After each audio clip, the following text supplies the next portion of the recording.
మన పార్టీ అధినేత యుగ పురుషుడు శ్రీ స్వర్గీయ నందమూరి తారక రామారావు గారి జన్మదినోత్సవం మీ అందరికీ తెలుసు. ఆంధ్ర రాష్ట్రంలోనే కాదు, భారతదేశంలోనే కాదు, ప్రపంచవ్యాప్తంగా తెలుగు వాళ్ళందరూ కూడా ఎన్టీ రామారావు గారి పుట్టినరోజుని ఘనంగా చేయడం కోసం అందరూ ముందుకు వస్తున్నారు. ఈ సందర్భంగా నాకు చాలా సంతోషంగా ఉంది. అందుకే ఈ సందర్భంగా మీ అందరితో మాట్లాడాలనిపించి ఈరోజు మాట్లాడుతున్నాను. ముందుగా మీ అందరికీ కూడా ఎన్టీ రామారావు గారి పుట్టినరోజు సందర్భంగా అందరికీ, పార్టీ కార్యకర్తలకి, ప్రజలకి, నాయకులందరికీ కూడా రామారావు గారి పుట్టినరోజు సందర్భంగా నా శుభాకాంక్షలు తెలియజేస్తాను మీ అందరికీ. ఇప్పుడు రామారావు గారి గురించి చెప్పాలంటే అది సాధ్యం కాదండి. యుగ పురుషుడు అతను. అతని గురించి చెప్పాలంటే ఏం చెప్పాలో కూడా ఎవరికి అర్థం కాని పరిస్థితి అంటే ఒకటా రెండే కాదు, ఎన్ని కార్యక్రమాలండి. ముందుగా సినిమా గురించి తీసుకుందాం. సినిమా నటుడు అతను. ఈవేళ నేను చెప్తున్నాను, రామారావు గారి లాంటి సినిమా నటులు ఆంధ్ర రాష్ట్రంలోని కాదు, భారతదేశంలో ఎక్కడ ఏ రాష్ట్రంలో కూడా ఉండరు, ఉండబోరు, రాబోరు కూడా.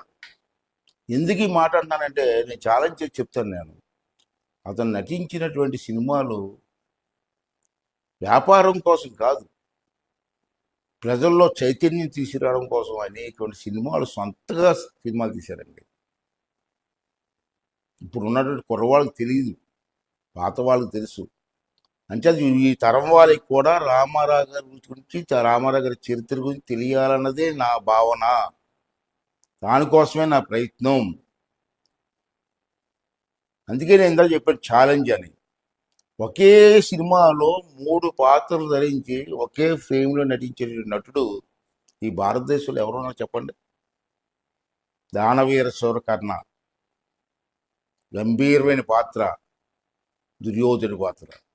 రెండోది కృష్ణుడి పాత్ర, మధ్యలో కర్ణుడు పాత్ర. 3 పాత్రలు ధరించి ఒకే ఫ్రేమ్లో నటించి దర్శకత్వం కూడా అతనే వహించి సొంతంగా సినిమా తీసి ప్రజలకు అందించిన మహా వ్యక్తి, మహానటుడు ఎన్టీ రామారావు కాదండి. అటువంటి నటుడు పెట్టిన పార్టీ ఎందుకు పెట్టారు?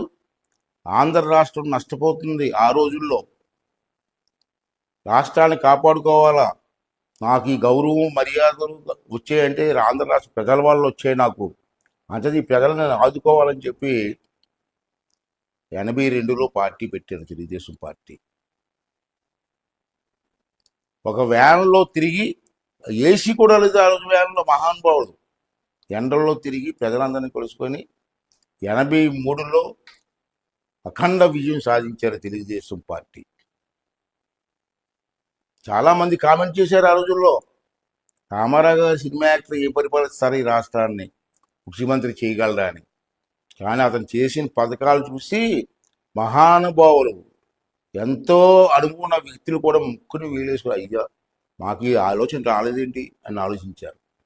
అతను ముఖ్యమంత్రి అయిన అతను ప్రకటన చేసింది, ఈ రాష్ట్రంలో పేదవాళ్ళందరికీ 2 రూపాయలకి కేజీ బియ్యం ఇస్తారని ప్రకటించారు. చేసి తీరారు. ఎంతో మంది పేదవాళ్ళకి తిండి పెట్టిన మహానుభావుడు నందమూరి తారక రామారావు గారు. అంతేకాదు ఒక మాట అన్నాడండి, ఆశ్చర్యపోయాను నేనే కాదు చాలామంది పెద్దలు. తండ్రి ఆస్తిలో మగవాడికైనా హక్కు, ఆడపిల్లకి హక్కు లేదా?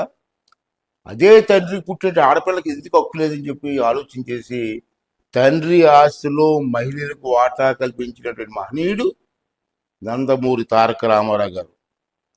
అదే కాకుండా ఇల్లు పట్టాలు, హౌసింగ్ పట్టాలు కూడా మగవారి పేరుని ఎందుకు ఇవ్వాలా?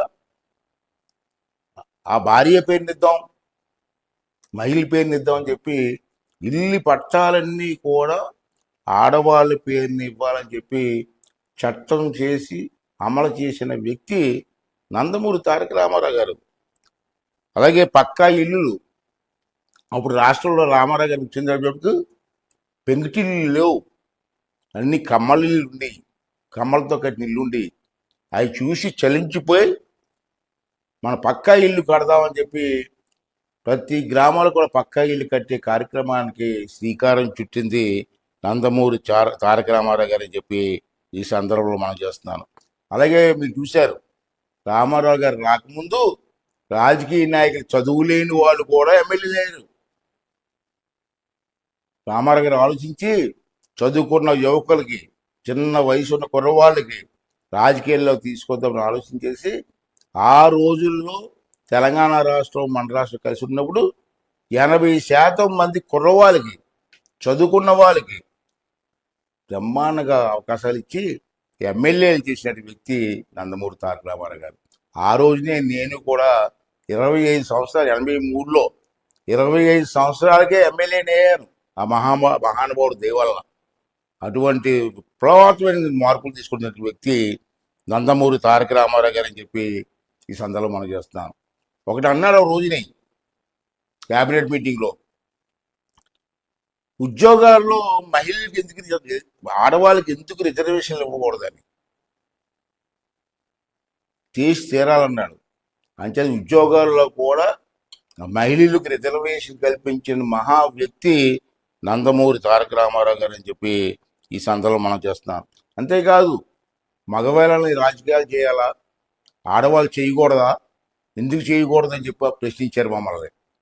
అది ఆడవాళ్ళు చేయడం కష్టం సార్ అని చెప్పి అందరం అంటే, ఎందుకు కష్టం, మీకంటే బాగా చేస్తారు ఆడవాళ్ళు అని చెప్పి ఇవాళ స్థానిక సంస్థల ఎన్నికల్లో 30% రిజర్వేషన్ కల్పించి వాళ్ళందరినీ రాజకీయాల్లోకి తీసుకొచ్చిన వ్యక్తి మహనీయుడు నందమూరి తారక రామారావు గారు అని చెప్పి ఈ సందర్భంలో మీ అందరికీ మనం చేస్తున్నాం. ఇప్పుడైతే 4,000 ఇస్తారు చంద్రబాబు నాయుడు గారు పెన్షన్. ఆ రోజుల్లో పెన్షన్లు లేవు. రామారావు గారు ఆలోచించి ముసలి వాళ్ళకి పెన్షన్ ఇద్దాం అని చెప్పి 83లో ఒక్కొక్క వ్యక్తికి 30 రూపాయలు పెన్షన్ కల్పించారు. 30 రూపాయలండి. ఇప్పుడు ఆ 30 రూపాయలు చంద్రబాబు నాయుడు గారు 4,000 చేశారు. ఆ రోజు శ్రీకారం చుట్టింది, పునాది వేసింది నందమూరి తారక రామారావు గారు అని చెప్పి ఈ సందర్భంలో మనకు చేస్తున్నాను. అంతేకాదు, ఇంకో ముఖ్య విషయం ఏంటంటే, రామారావు గారు ముఖ్యమంత్రి అయినప్పటికీ కోఆపరేటివ్ బ్యాంకుల్లో రైతులందరూ అప్పుల పాలై ఉన్నారు. రామారావు దృష్టికి వస్తే వడ్డీ మాఫీ చేస్తాను, అసలు కట్టమన్నారు. వడ్డీయే లక్షలు అయిపోయింది, రైతులకి కట్టలేకపోతున్నారు. అప్పుడు రామారావు గారు ఒక నిర్ణయం తీసుకొని అసలు కట్టిన వాళ్ళందరికీ అన్ని లక్షల వడ్డీలు కూడా మాఫీ చేశారు. అప్పుడు రైతులందరూ ఊపిరి పీల్చుకున్నారు. రైతులందరూ ఇడిచే దండం పెట్టారు ఎన్టీ రామారావు గారికి. అది నందమూరి తారక రామారావు గారు అని చెప్పి ఈ సందర్భంలో మనం చేస్తున్నాను. అంతేకాకుండా ఈవేళ చూశారు, ఈవేళ మహిళలు అంటే చాలా అభిమానం అండి. మహిళలు చదువుకోవాలని చెప్పి ఆలోచన చేశారు. ఆలోచన చేసి మహిళా యూనివర్సిటీ పెట్టాలన్నారు. అందుకే ఆలోచన చేసి తిరుపతిలో పద్మావతి మహిళా యూనివర్సిటీ అని పెట్టి మహిళలందరికీ చదువుకునే మాకు చదవకాశం ఇచ్చినటువంటి వ్యక్తి నందమూరి తారక రామారావు గారు అని చెప్తున్నాను. అటువంటి వ్యక్తి ఇవాళ మన తెలుగుదేశం పార్టీ నాయకుడిగా ఉండడం అంటే మనందరి తాలూకు అదృష్టం, తెలుగు వాళ్ళందరి తాలూకు అదృష్టం. అంచేత తెలుగు వాళ్ళందరూ కూడా ఈ పార్టీని కాపాడుకోవాల్సిన అవసరం ఉందని చెప్పి మనం చేస్తాను. ఇప్పుడే ఇలా గుర్తొచ్చిందండి, ఢిల్లీ నుంచి పెద్ద విలేకరు వచ్చారు రామారావు గారిని కలిసినప్పుడు, కళ్ళడానికి ముఖ్యమంత్రి అయిపోయారు. అప్పుడు వచ్చి, సార్ రామారావు గారు మీకు ఇంటర్వ్యూ చేస్తా అన్నారు. చేసుకో బ్రదర్ అన్నాడు. పెద్ద విలేకరు, ఇందిరాగాంధీ లాంటి వాళ్ళని ఇంటర్వ్యూ చేసిన విలేకరు వచ్చారు. చెప్పు బ్రదర్ అంటే, మీ పార్టీ తాలూకు సిద్ధాంతం ఏంటని అడిగారు ఆ విలేకరు. రామారావు గారు సింపుల్గా 3 ముక్కలు చెప్పాడండి. మేము అంతా అక్కడే ఉన్నాం. ఆ 3 ముక్కలు ఏంటంటే, ఇది నా పార్టీ అన్నాడండి. అలా చూపించి, ఇదే నా పార్టీ, ఇది జెండా రంగు పసుపు, పసుపు అంటే శుభం, ఈ రాష్ట్రం శుభంగా ఉండాలని నా కోరిక, అందుకే శుభం పెట్టాను, పసుపు వేశాను. దీంట్లో 3 గుర్తులు ఉన్నాయి. ఒకటి ఇల్లు, తెల్ల గుర్తు ఇల్లు. ఈ ఇల్లులన్నీ నిర్మాణం చేసి పేదవాడి సంక్షేమం గుర్తుగా ఆ ఇల్లు పెట్టారు. ఇల్లు అంటే పేదవాడి సంక్షేమం. మధ్యలో ఎర్రగా చక్కెర ఉంది, ఈ ఎర్ర చక్రం ఏంటంటే కార్మికుల సంక్షేమం, కార్మికుల సంక్షేమం అని చెప్పాడు. ఇప్పుడు పచ్చగా నాగలి ఉంది. ఈ నాగలి ఏంటంటే రైతు సంక్షేమం. టోటల్గా ఈ మూడు కలిపితే తెలుగుదేశం పార్టీ తాలూకు సిద్ధాంతం అని చెప్పినటువంటి మహనీయుడు నందమూరి తారక రామారావు గారు. అటువంటి పార్టీలో పనిచేసాను ఇప్పటి వరకు, చాలా ఆనందంగా ఉంది. ఇప్పుడు వరకు రామారావు గారు పార్టీ పెట్టిన దగ్గర నుంచి పోయిన సంవత్సరం వరకు అన్ని మహానాడులోకి వెళ్ళి అతను దండేసి దండం పెట్టి అవకాశం వచ్చింది నాకు. కానీ ఈ సంవత్సరం నేను వెళ్ళలేకపోతున్నాను. ఇది స్పీకర్గా ఆ మీటింగ్కి వెళ్ళకూడదని చెప్పి ఆంక్షలు ఉన్నాయని చెప్తున్నారు. మంచిగా వెళ్ళలేకపోతున్నాను. ఈ ఒక్క సంవత్సరం వెళ్ళలేకపోతున్నాను. ఇప్పుడు వరకు ప్రతి మహానాడికి వెళ్ళాను, ఆ మహనీయుని దర్శించుకున్నాను, అతనికి దండం పెట్టి వచ్చేవాడిని. మరి ఈ సంవత్సరం నాకు అవకాశం రాలి చాలా బాధగా ఉంది. అయినా చంద్రబాబు గారు ఇచ్చినటువంటి పదవికి గౌరవం ఇవ్వాల్సిన అవసరం ఉంది కాబట్టి నేను వెళ్ళలేకపోతున్నాను. అంచేత ఈ వీడియో ద్వారా మీ అందరికీ మనం చేయాలని ఉద్దేశంతో 4 మాటలు చెప్తాను. మనం బ్రతుకున్నంత వరకు కాదు, రాబోయే తరం వారు కూడా తెలుగుదేశం పార్టీని కాపాడుకోవాల్సిన అవసరం ఉందని చెప్పి నా తాలూకు భావన. అంచేత ప్రజలందరూ కూడా ప్రజల కోసం పనిచేసే పార్టీ, ప్రజా సంక్షేమం కోసం పనిచేసే పార్టీ, అటువంటి పార్టీ మనకుంది. ఈ పార్టీ మనతోటి అంతం కాకూడదు, రాబోయే తరం వారికి అందించవలసిన బాధ్యత ఈరోజు మనం అందరి మీద ఉందని చెప్పి నేను మనవి చేస్తూ మరొకసారి మీ అందరికి కూడా రామారావు గారి పుట్టినరోజు సందర్భంగా శుభాకాంక్షలు తెలియజేస్తానండి.